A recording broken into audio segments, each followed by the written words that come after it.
Hello, everybody. Happy Friday. And of course, happy Pride. We are here today with PikaChulita, and we have Bri from Trans LifeLine. And of course, I have my wonderful coworker Matthew with me to help me host. And I am so excited for this conversation with Trans LifeLine. So excited to dive into great conversations. And everyone in chat, thank you so much for being here and supporting this stream. Of course, this event is for Unify for Pride. And if you want to learn more about Unify for Pride, you unifyforpride.org or .com if you want to fundraise for a LGBTQ fundraiser. So let's start off. First, I am Ashley. I am Tiltify's community manager, and I am so happy to throw it over to Matthew. Give yourself a cute little introduction, folks. Yeah, thank you so much. Yeah, my name's Matthew. I'm a charity success manager here at Tiltify, and I'm just super excited to have a great representative from a great cause and a great content creator who's been so fantastic. So yeah, I'm really looking forward to this. Thank you, Matthew. Thank you for being here. Also, Pika, let's get a little introduction about you and your path as a content creator. Let's learn about your background. Okay, so my name is Katie, but most people know me as PikaChulita. I am a charity and diversity focused variety streamer. I am a pansexual slash bisexual Black woman, and I started streaming on Twitch back in the fall of 2014.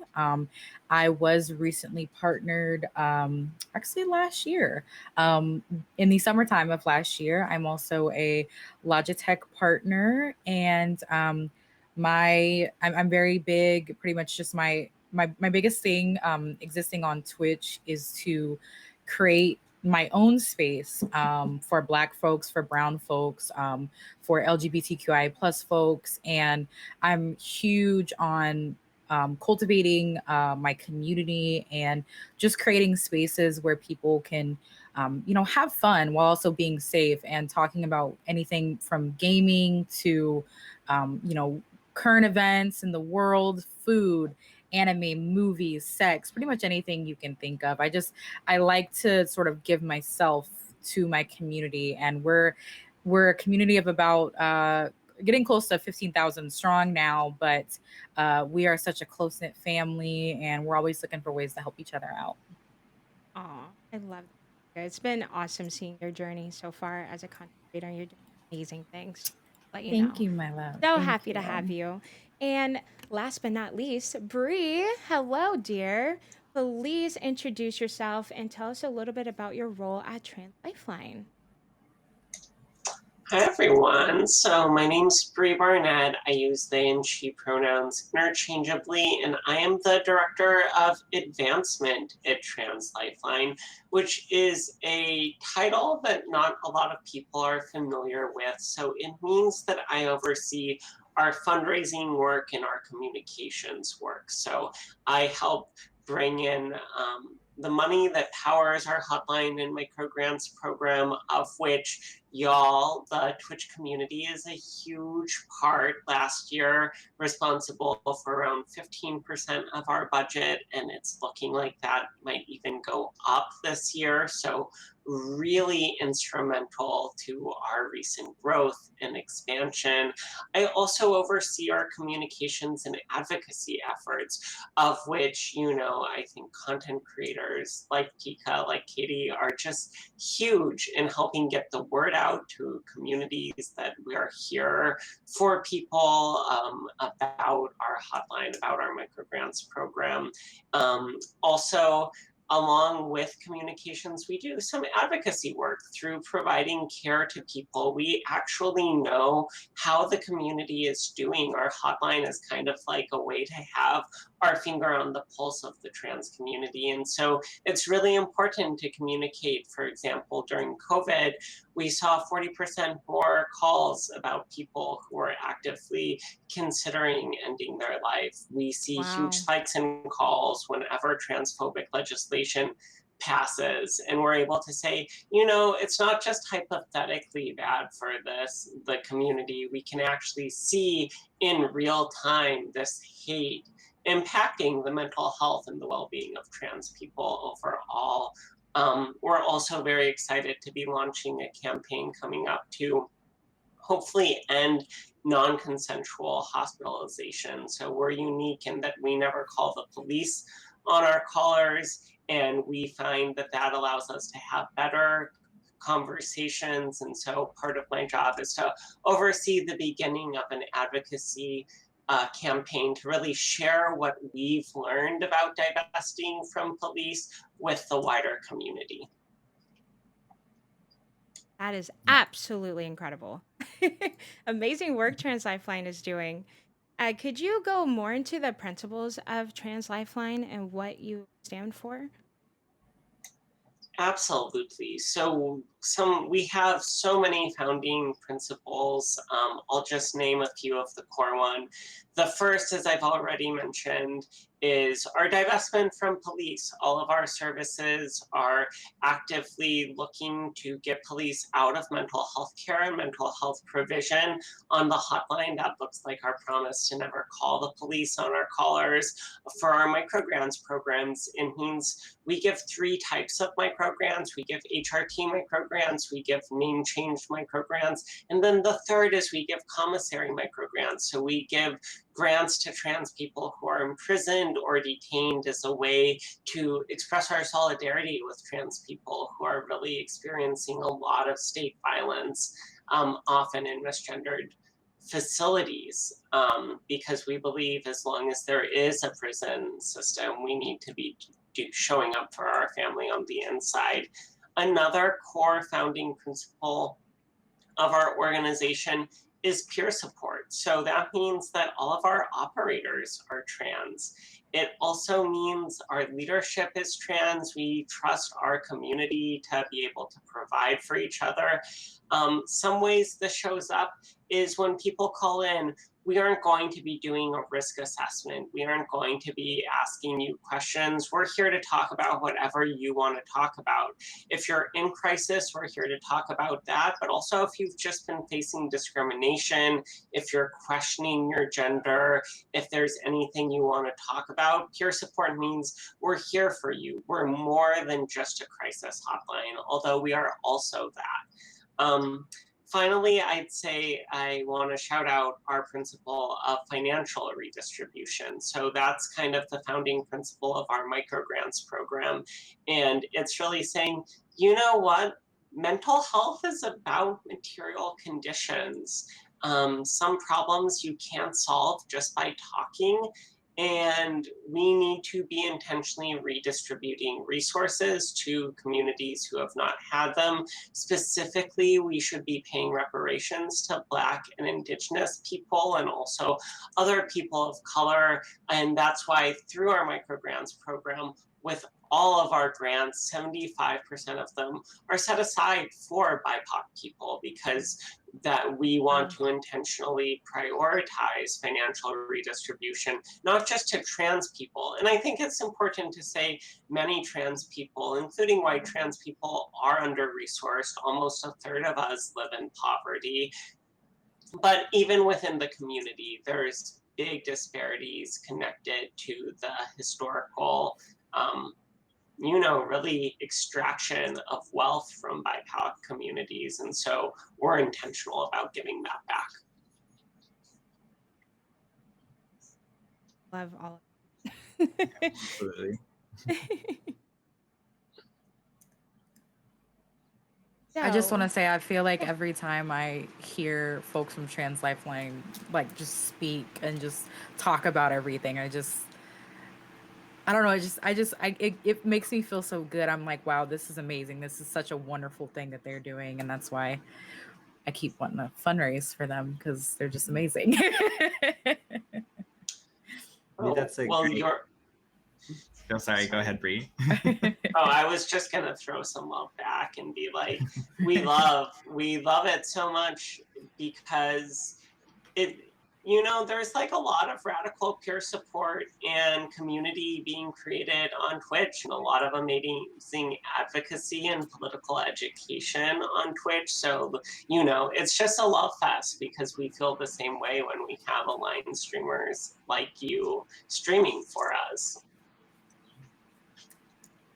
fantastic. And yeah, I just wanted to say that that's a great chance to talk about, Pika, what drew you originally to Trans LifeLine, and what has been your experience, continuing to come back and fundraise for them over and over again? So, if I'm not mistaken, I think my first sort of charity tenure raising money for Trans LifeLine was, I think I want to say the Trans LifeLine Streamathon last year. A dear friend of mine, Irene, she actually approached me and was like, "Hey, we're putting together this charity, like basically megathon, this streamathon, where we're going to stream for like a week straight, leading up to Trans Day of Visibility, and we're going to have somebody live all 24 hours of the day. So do you want to join us?" And I was like, "Yeah, sure, I'd love to," because I'm pretty easy. I'm one of those people. You asked me to do something for charity, I'm like, sure, as long as it's for a good cause, and as long as it's, a genuine thing or whatever, and not, somebody, of course, trying to get over on me, because we all know that happens sometimes, unfortunately. I was like, yeah. But obviously I knew about Trans LifeLine. I was like, okay, like, of course. I was so excited that I even got invited to do it. So I did it last year, and it was just so fun, because sort of the format of what how the charity streamathon works is everybody's streaming on their own channel, but the next person in succession, you just basically take and raid/host the next person, and just keeps on going and going and going. And it's such a neat thing. And some people, were featured on the front page, some people weren't, of course, but it was just such a wonderful cause. And I'm sure Bri would probably be able to provide you with the exact like amounts, because I just know it was a lot of money that was raised. I was so happy that I was actually just like a part of that. And plus, I think, aside from the fact that, because any amount, like knowing that I even raised any sort of amount, because it's obviously not like a race or a competition to see who raises the most or anything, but any sort of amount helps. And it always just made me so happy whenever I would get any kind of, donation amount. But the best thing about it was I think, other than that, was so many like new people and amazing people got added to my community. And of course, a lot of the people that would come in through the sort of the previous person in the streamathon lineup, they may be they're generally, I feel like 9 times out of 10, they're at least some part of the LGBTQI plus community. So you had a lot of these folks that were coming in that had never seen my stream for the first time, and they just knew, based off of the fact that I was, first of all, raising money for Trans LifeLine, and just the rules listed on my Twitch channel, my graphics, my emotes. I literally took a picture of like, it's a really old like picture of like fat Pikachu, original Pikachu, and he was holding some kind of flag, and I totally took, I don't even remember what type of flag it was. I photoshopped the trans inclusive pride flag over it, and it looks actually really convincible, like it was actually meant to be there. So they just saw all of those things, and I was able to make people feel safe and welcome and wanted in my space, even as a cis woman. And that was one of the best feelings in the world, because I've had so many people who sort of discovered me from the charity streamathon that are now like a part of my community, and they're happy to have found me, and I'm happy to have found them. So, and then I did it for the second year in a row, actually not too long ago, again this year. And I actually ended up raising money, I want to say 1 or 2 other times in between the streamathon events for other different charity events. And yeah, I think it's going to be one of those things that unless I were to just stop streaming at any point in time, I'm going to keep raising money. Like every year, I want to do the charity streamathon. When Irene contacted me and was like, "We want you again this year," I was like, "You just tell me when and where, and I'll be there, and I will make time for it." It's like, it's always a thing that I feel like I look forward to every year. And I was so hoping I was going to get invited back, and I was. And I was like, "Yay!" So it's definitely one of the. I mean, I've raised money for a good handful of causes, but it's definitely like my top 2 favorite for sure. Okay, so I want you to go into detail of why Trans LifeLine is one of your favorites to fundraise for. Ooh, now you're asking the real good questions. So by nature, I mean, obviously me being a Black queer woman, my existence, even though I'm, cisgendered, I know the struggles. Obviously I can empathize and relate to a lot of the struggles that other marginalized communities go through. And unfortunately, you know not just, obviously queer folks in general, but especially trans folks have such hardships that they experience. And just looking at things like Bri was saying, like the wealth disparities, living in poverty, the suicide rates, et cetera, et cetera. I mean, unfortunately, we've seen like this unfortunate like uptick within the last couple of years of the murder of trans women, especially trans Black women. And I, at my core, like this is because my mom is the same way. I have her personality, but I've always had this sort of, I guess, like mantra to want to give a voice to people that have either been silenced or that may not have a voice. And to not, if those are people from a demographic differently than mine, not to speak for them, but to do what I can to stand alongside them. And that goes for, a multitude of marginalized communities. But I have so many people, so many like of my loved ones who are part of the trans community. And even prior to that, there was just something that like I felt like I could, even as a cisgender woman, it was like I felt drawn to it, and I was like, okay, this is such a sort of, obviously this is not what's considered the, what people consider the status quo. So I'm like, this is a group of people that need help, that need assistance, that need protection. And if I can do my part as a cisgendered woman to make that happen and to do that, then I'm going to do that however I can. And even like I said, just even prior to me, like really knowing like my friends that I have now personally, but especially afterwards, it's like that even just, amplified it times 100, because now I'm like, I definitely have this, I feel like this obligation. I already felt like I had a sort of obligation. And then now, especially, I'm like, no, I have to keep you, I have to keep all these people safe. And it feels like it's sort of like my duty. And I say that, and not to say like, oh, I have to do it, I don't really want to, but it's something, I say that because it's something that I want to do. It's something that I feel is necessary and that I wish more people would do, because that's really the problem. Is I think too many people don't care. They only care about stuff that affects them directly. And that's one of the biggest problems, because it's like, oh, well, this isn't my demographic, so I don't care. And I don't operate that way.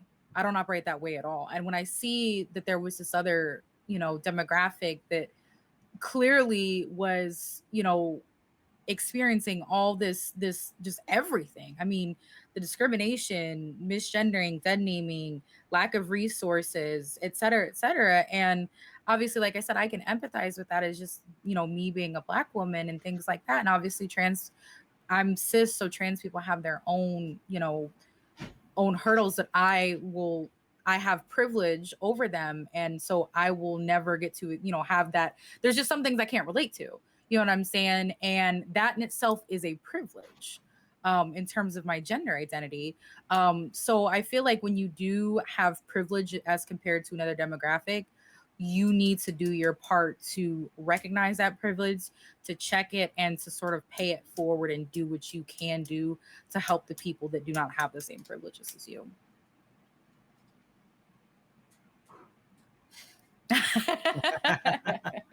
Ash is feeling it. Katie came out swinging. I love it.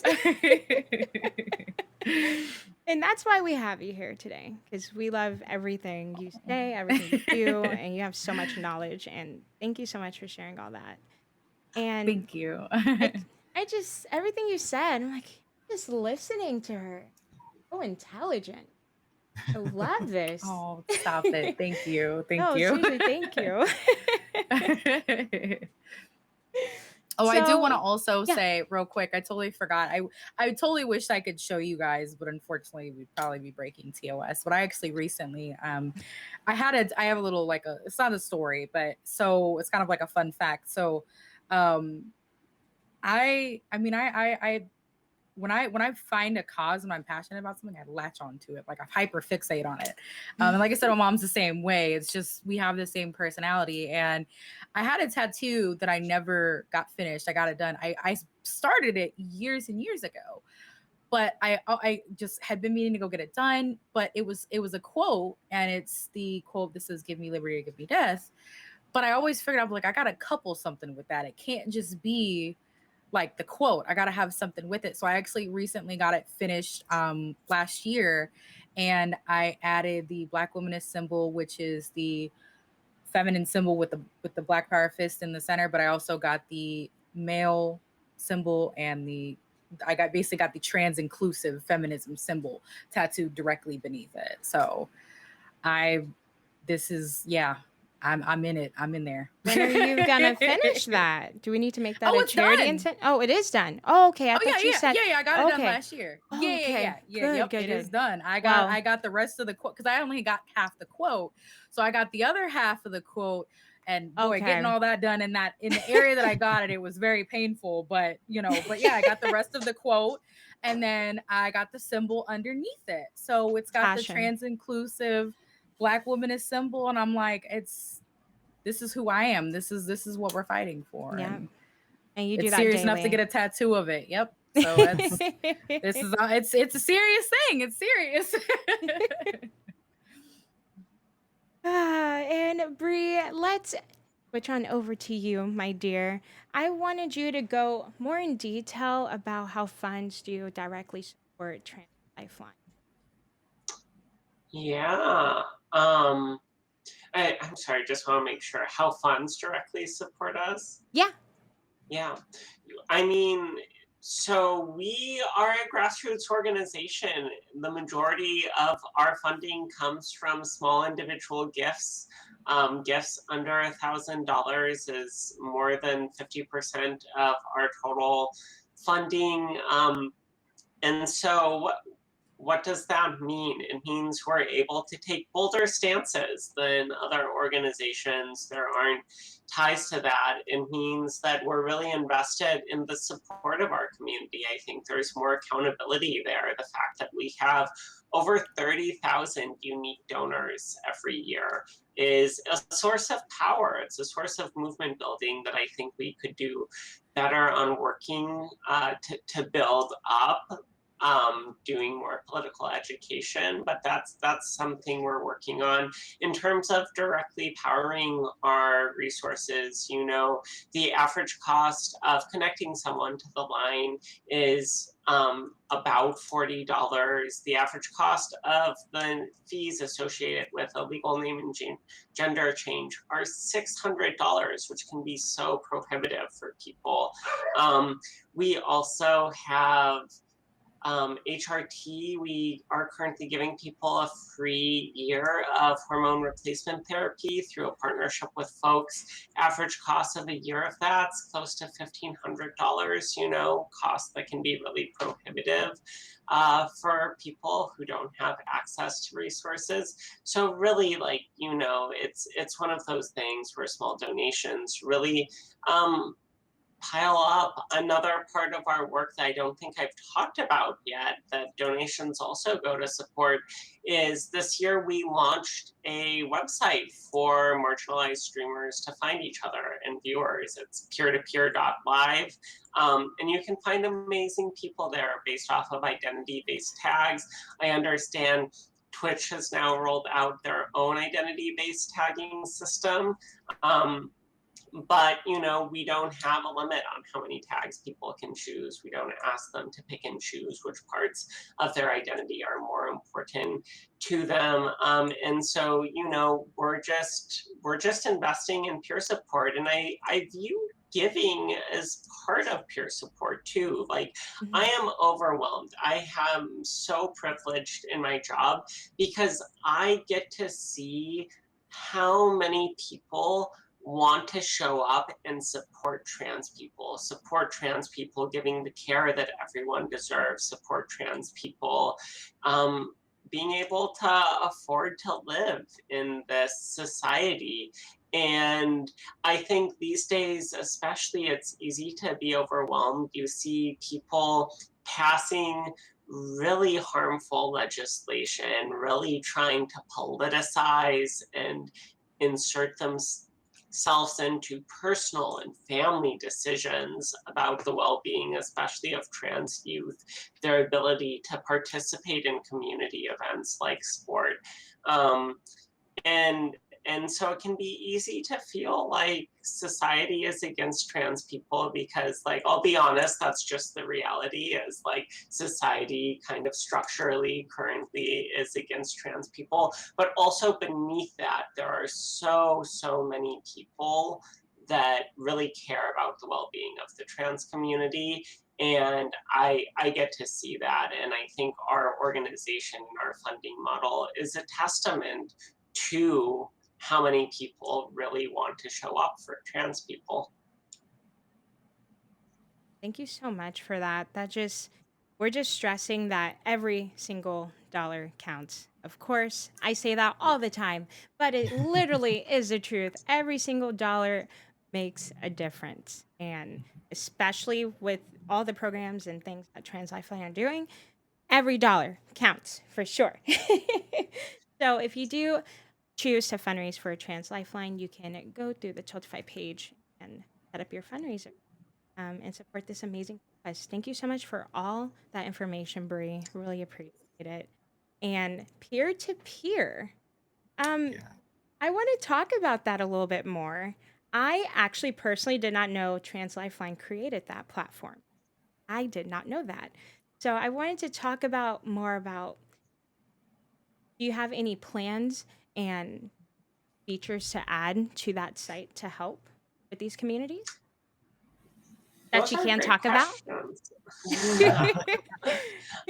What I can talk about is we're really thinking about what functionality to add right now, and we're very open to suggestions. You know, we're thinking everything from being able to allow people to easily overlay their peer-to-peer tags on Twitch to promote discoverability. That way, we're constantly, we have a policy with our tags too. In order to add tags, all we need is a champion to come forward and say, hey, I want that tag, and to reach out to us. And we're looking to add that. And yeah, we're really thinking about some other things I can't go into specifics on, but really, how can this be a tool for people to connect and organize and advocate together for the change they want to be seeing on Mhm. on Twitch as a platform? That's I think one incredible. of I think one of my favorite things about the peer-to-peer site is that the tags also work when someone isn't live. So you have the opportunity to kind of find these people, because not everyone's live all the time, of course, but I still want to, eventually get connected with a lot of these people. And so I think that's something that's really makes it stand out against, other tagging systems that might be out there in this space. And one more thing, like we aren't able to vet every single person to the level that we would like to, but we do vet for things like community standards. Like, Katie was saying, she has we vet for people moderating their chat. We met for people making statements on their public accounts, be they social or Twitch, that show that they are actively trying to create a space that creates solidarity and that doesn't tolerate hate. And I think that is also a really unique thing. Like, we believe that content creators have a responsibility for doing some moderation and ensuring that their communities are space. And unfortunately, I don't think everyone agrees about that. But for us, that's part of it's not just enough who you are, but how are you showing up for other communities. Love that. Thank you so much, Bri. And Pika, I wanted to go back to you and talk about pride and what it means to you. So I definitely want to take also a moment to say that I love peer to peer. folks have, I just had to include that. Folks have found me from peer to peer, and they did it first. All right. So anyways, so for You me, said it. You said it. I'm sure I spoke for a lot of people with that. Mhm. So for me, I actually, I more recently, sort of came out, although I say the reason I say came out, because I really didn't have to, because of this sort of, I had the privilege of being raised in a household that coming out didn't need, even if it was ever going to happen, it really wasn't even necessary, because it would not matter. Because like I said, everything that you're hearing right now, I sound like a carbon copy of my mom. So I didn't really have to have that experience. I think the main reason I was still referred to as sort of coming out is because I said it like publicly on social media, which again, I've taken it upon myself to cultivate my community and my following on social media to where I wasn't going to have to worry about a lot of the obstacles that other people do experience, unfortunately, when coming out. Kind of ties in with what Bri said about, moderating your community. It's a crazy concept, wild concept, I know, but it really makes a difference when you actually cultivate your community and your following to be people that share your same morals and your beliefs and your same standards. Makes a world of difference. So it was, I obviously, from the time that I sort of realized my sexuality, which is funny enough, I realized in hindsight I was kind of in denial about it for years, even though my best friend caught it like when we first met when I was in college. Shout out to her, by the way. But but it, once I like publicly like sort of figured it out, because you know what, it takes some time to sort of figure that stuff out, figure out your, sexuality, figure out your gender identity, like, and another thing I want people to know is that obviously it's not something that you have to like stick through. You know what I'm saying? Mhm. If you may for 3 years be like, hey, I'm bisexual, and if you realize actually no, I'm a lesbian, then it's like that's okay too. Like, it's sexuality is fluid, and it's not it's people think that this sort of stuff is black and white, and it's not, because these are just socially constructed concepts. But when I came out, it was just sort of it was a very freeing feeling, that I could just like, that I finally figured it out, and that I finally sort of had sort of a words and description for this. Because the thing is there's a lot of obviously labels when it comes to, the LGBTQI plus community. And that the reason a lot of people say like, oh, I don't like labels. And yeah, it's like labels aren't always necessarily like needed for some people. Some people don't necessarily like labels, but the reason they're so crucial is because they help you find people who are like you. It makes it a lot easier to find people who are a part of the same community as you, the same demographic, and share the same identity as you, and can relate to you, and you can make friends and stuff that way. So, and that really helped me. And pretty much since then, because I am, one of my sort of biggest things that I think that sort of goes along with just me, and I say me and my brand because those things aren't separate. But I'm very candid. I'm a very open book. So I'm very open about a lot of things, as a means, especially to destigmatize a lot of conversations. So I've been very open sort of about like discovering my sexuality and just different things about sex and relationships and XYZ. And it has then, this happened a couple months ago where I had two different of my friends personally seek me out and say, so I think I might be bi, and I wanted to talk to you about it. Am I bi, sort of thing. And it was just, I know that probably I was like, I was like, I don't want this to be weird, but oh my God, I can't believe you messaged me, because it was the most flattering thing ever. I'm like, you're coming to me of all people, to ask me about this. And it was just such a wonderful thing to know that I sort of became this, like, I was sort of like this frame of reference for people to feel comfortable in coming to talk to me, and when they were sort of questioning and sort of wanting to explore their sexuality, and they were like, okay, she seems to know what she's talking about. I'm like, I've only been out for like out for like a couple years, and you're coming to me like I'm a, you know, the OG or something. It felt really, really good or whatever, and it warmed my heart. So I think that sort of relates to what pride means to me, because it's about being unapologetically you, with no sort of reservations. I mean, always, you know, I always say, like, we always look to be the best versions of ourselves, sure, but inherently who you are, your identity, and not what a lot of people would consider to be a choice. I think people do get too caught up in that, because it's like, it really doesn't matter what is a choice and what's not, because you need to accept it all the same either way. Neither, you know, there needs to be neither more nor less respect towards any other, like, any variation of that.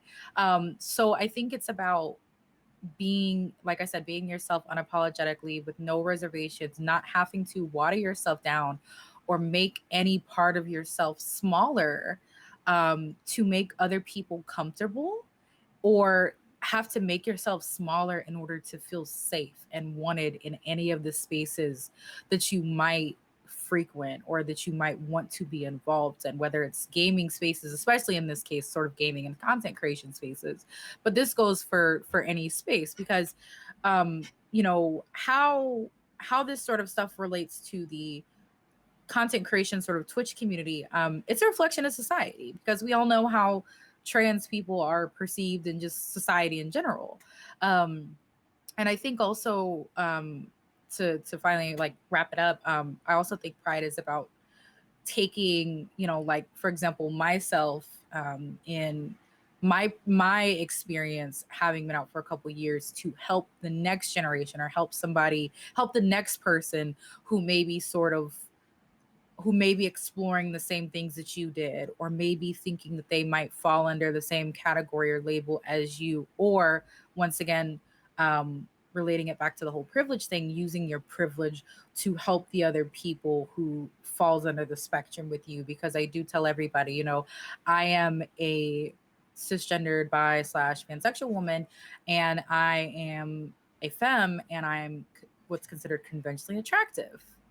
I may get fetishized, but, which sucks, sure, but that is nothing compared to, I do not have to worry about going outside or going on a date, and because of my sexuality, or because of my gender identity, at least, being Black is a whole other story, but I don't have to worry about walking outside or going on a date and not, like, somebody getting upset at finding out about my sexuality or gender identity and not making it back alive, or somebody just doing this because of my sexuality, like performing some sort of violence or abuse against me. I'm much less likely to experience that. So I think another aspect of pride that a lot of people don't talk about is, I mean, yes, we want the positive, we want the happy things, and it definitely is a celebration. It's by all means a reason to celebrate, but I also think that involves, like I said, taking our privilege for whatever sort of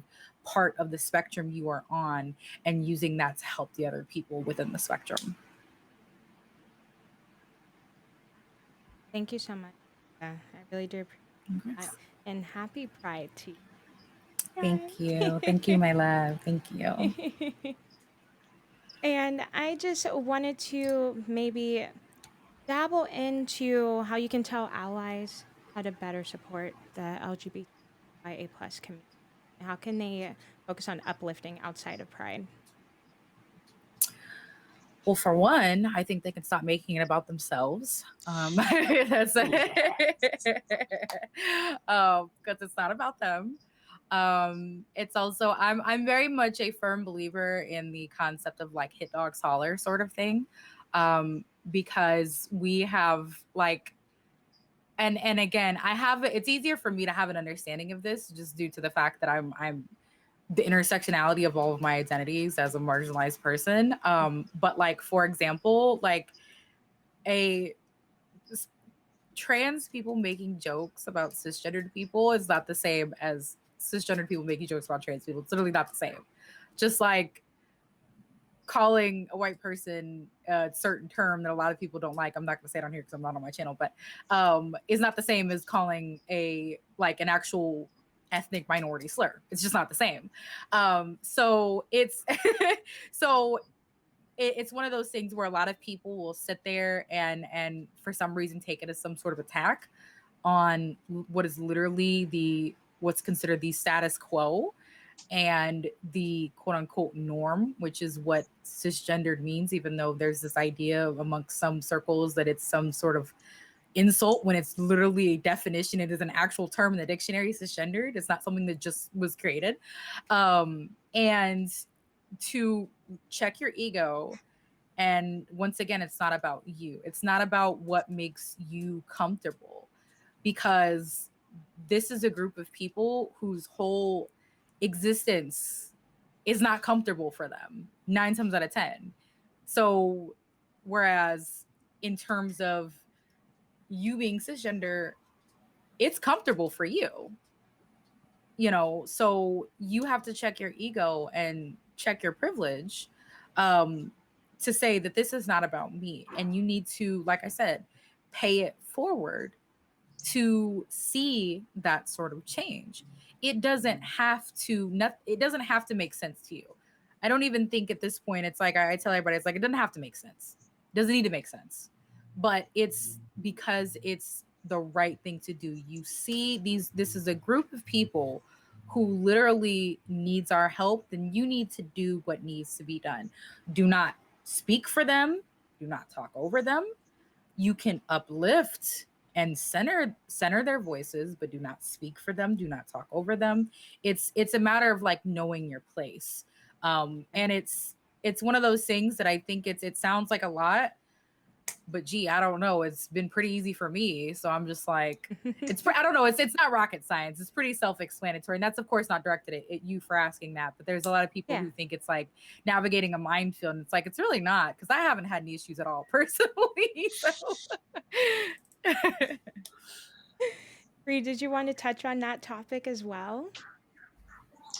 I mean, I agree like wholeheartedly. It really like, and approaching it like a minefield is also, I think, part of what like gets people. I mean, I think there's a lot of unconscious bias that goes into that perception, but also the metaphor I like to use is like, if you're riding a bike and you want to like not hit the post or not hit the tree, you have to look not at the tree, right? Like, I think a lot of people in these conversations wind up really fixating on like, oh, don't be offensive, don't cause harm, don't do this, and they're just kind of like looking at it. And where you should be looking again is, how can I be in solidarity with communities that like aren't my own? Oh, how can I uplift people? How can I listen? I wish more people would ask themselves that question really deeply. And there are tools, there are ways you can find people to listen to. And my advice is also like, don't tokenize who you're listening to. Listen to multiple perspectives across the community. Develop some of your, own analysis there that allows you to sort out and see things. Don't just listen to people from particular communities who are essentially saying what you want to say. I think you can probably find some queer people. I know there are some queer people out there who, for example, will tell you that allies are like the most important people to have at Pride, because our community doesn't get anywhere without allies. And while it's true, like, we need our allies in coalition, like, if you just focus on those voices, it can be easy to just kind of let yourself get confirmation bias. So, I think like tolerance with uncomfortability. I think about this a lot as a white person, where it's like, what is your tolerance for uncomfortability when you encounter ideas or perspectives from other communities that make you uncomfortable? How willing are you to sit with that, examine it, really ask yourselves, ooh, this is a, just to notice it's arising, and then second, to think, okay, where is this coming from? Like, why am I being uncomfortable? Um, are all lenses to have. Fantastic. Thank you. And yeah, thank you so much. And then even specifically with Trans LifeLine, like what are ways that people can get involved, whether they're part of the community or not, if they want to be, an ally for this community or just participate more outside of fundraising? Yeah, I think there are so many great ways to be involved. So for our allies, I'd say, donations are great. Also, probably your community is greater than you as an individual. Like, not to like hurt anyone's ego too much, but like introduce us, talk about us to your friends. I think it's a great way also to let your communities know, whether you're a content creator or just like your personal communities, know that like you are trying to be an active ally to trans people. And I think that sends a message. Like, you never know who might actually be trans and closeted. Like, you just don't, unless they've told you. And doing something like that can be a really powerful act of letting people know that they're safe.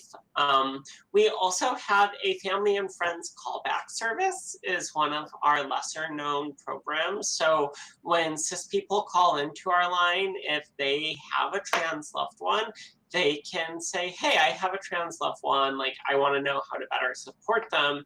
And they'll get a call back from another cis person who has that experience, again, on the idea of peer support. So if you're an ally, if you have trans people in your life, you can actually volunteer to be a family and friends operator. You can volunteer to be the people that give those calls back. We absolutely have volunteer roles in an ongoing way for cis people. If you are trans, volunteering is a great way to get involved too. We train people on our hotline.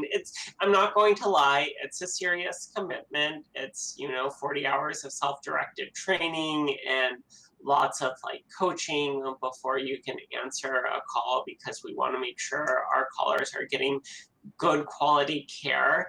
But it's a hugely impactful way to give back.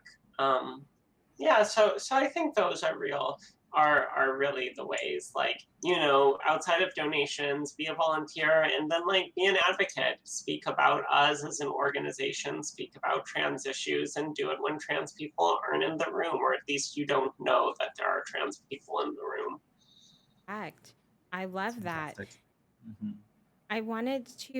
I don't know if you have touched base on all the programs that Trans Lifeline offers. Was there any more programs that you all offer? That's a great question. So I think I touched on them all. So we Okay. have our hotline, which is a peer support hotline that also includes family and friends callback. The other Mm-hmm. thing I'd say there is our hotline has a Spanish extension. So, please share that widely. We have a microgrants program. We do name change microgrants. We do HRT microgrants. We do specialized support for trans people who are imprisoned or detained, and then we do advocacy work, which I think I've spoken on, Yeah. and that's actually our lens for peer-to-peer. Is we view peer-to-peer as a type of advocacy work. That is absolutely incredible. And to touch base, all those funds directly support those programs, chat. So make sure, take notes, okay? Take notes. Amazing programs you are working on. Thank you so much, Bri, for all that amazing information. And Joe, I know we're kind of getting close on time. We're getting close, but I want to do last thoughts with both of you.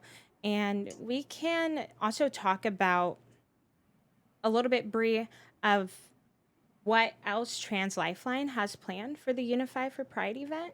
I'm not sure if you have anything else planned for the rest of the month, but or you can talk about what you have done already too. Yeah, so we have been promoting the Unified for Pride event. We love being a part of this, and we're going to continue promoting it because for us, it is another example of how can you grow the pie for everyone, which is what we're interested in as a nonprofit. I don't believe for one second that we are competing with other organizations for funds. So I know a lot of our community has just kind of been looking for our Tiltify page, but as much as possible, I want to tell Chad and anyone watching, and we're doing outreach to say fundraising for Unified for Pride is a great way to get involved. You can fundraise for 12 amazing organizations at once through this. Or if you really love our work, you can select us. But I think I'd love to see, and I'm so excited that Tiltify is doing this because I'm so excited to see more collaborative fundraising efforts. Such a blast seeing all the creators go above and beyond with the fundraising.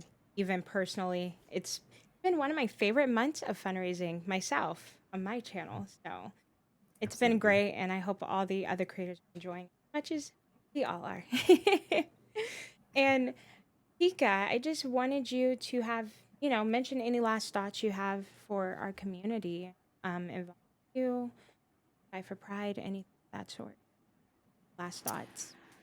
Um, yeah, well, I do want to say that I think that I agree with Bri. I think that the concept of a collaborative fundraising event is honestly amazing because I think that's what a lot of people actually do when it comes to fundraising. They consider it like a competition, and it's definitely not. I mean, there's needless to say, there's a lot of funds that there's a lot of causes that need financial help. I know everybody thinks that there's this idea that money can't buy happiness, but it actually can, in a lot of cases. And a lot of what people need a lot of time is funds, because those funds, if they're not paying for something like physically tangible, like a material item, it's paying to train people and to prepare people to handle certain situations regarding that, prevention or outreach or any sort of cause that may entail. But I love the concept of the Unified for Pride event. Like I said, there's so many. I love that everything has come together, and the fact that there's so many good charities to raise money for, all of them very legitimate, and just that there's some that I haven't worked with yet, don't get me wrong, but there's pretty much, I think everyone on that list is one that if I have not raised money for them, a close friend of mine or associate has.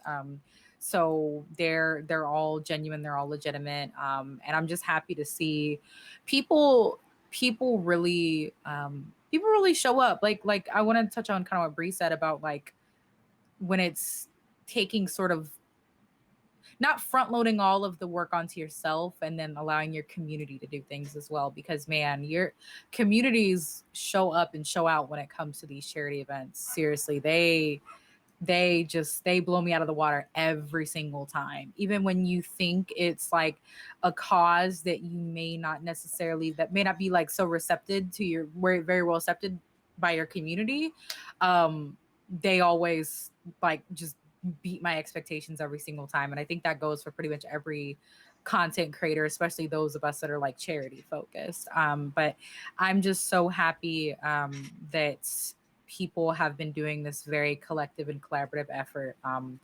to make Pride more of the norm and not some like different thing, and like some like different weird or side thing. I mean, there's been a lot of changes and a lot of growth in the last couple of years, and I just hope that I hope that we keep going up, and we've got there's things that unfortunately have especially legislation and stuff that has been passed to sort of try to set us back, but I'm hoping that stuff like this can help just keep pushing us forward, because this needs to be this needs to be the norm, and we need to have stuff like this happening to where people feel safe in coming out and accepting their identities and can get the resources they need. And the work never stops. We're Yeah. just Nope. starting here. I'm so happy for the Unify for Pride event, and definitely next year it's going to be even bigger and bigger and keep growing. And I'm so happy to have you all a part of it. Seriously, thank you. And we just had one chat question for content creators. Let's see. It's from Shock of the Queen. I have a question for Katie and Ash or anyone on a panel who's a content creator. My question is, and I apologize if I miss your guys touching. Nope, you're fine. How important was it for you to cultivate a space where LGBTQ plus folks and their safety, comfortability were prioritized and taken into account for? Was it a goal when beginning to stream to have such a space? As someone relatively new to Twitch, the community you guys have are simply outstanding to Pika. Did you want to take control of that? I sure did, which is funny enough because that's actually somebody from my community, so Ah. she knows the rules over there. She knows what goes down. But honestly, like, it's, first of all, it was I mean, it was crucial. I mean, the thing is it was funny because I actually I talked about this actually today on Twitter in relation to another topic, not, with not LGBTQIA plus topics, but um too many people within content creation and Twitch specifically do not do enough to cultivate their communities, because they're so focused on like trying to grow their numbers and trying to do what's considered what they see as what their definition of succeeding is. So they end up not having a backbone, and not like putting down a concrete set of rules, and that's all they care about. And usually it goes along the lines of somebody like their chat rules being like, don't be an asshole. Okay, that's it. And it's like, that's always subjective what quote unquote being an asshole actually is. Excuse my French. But absolutely I mean, crucial. Because again, when I started streaming on Twitch, I wasn't even out. But I mean, this was not even something that I really had to, again, I think it's always, that debate with like nature versus nurture. I think this was how I was anyway, but especially how I was raised. Like I remember specifically my mom, my mom took me and my sister to my aunt's civil union. She's a lesbian, and she took us to her civil union. We were like 3 or 4, and me, being I'm a Black woman, but my mother's white. So my parents looked different. So I just thought that was the norm. I said, okay, some people's parents look different. Some people have 2 moms. Like it was so second nature for me, even at just a young age. So I think that I had sort of that privilege of sort of growing up in that household, but I also think that's just how I was anyway. But yeah, the more, like, when I started off, like, I obviously just wasn't tolerating that period.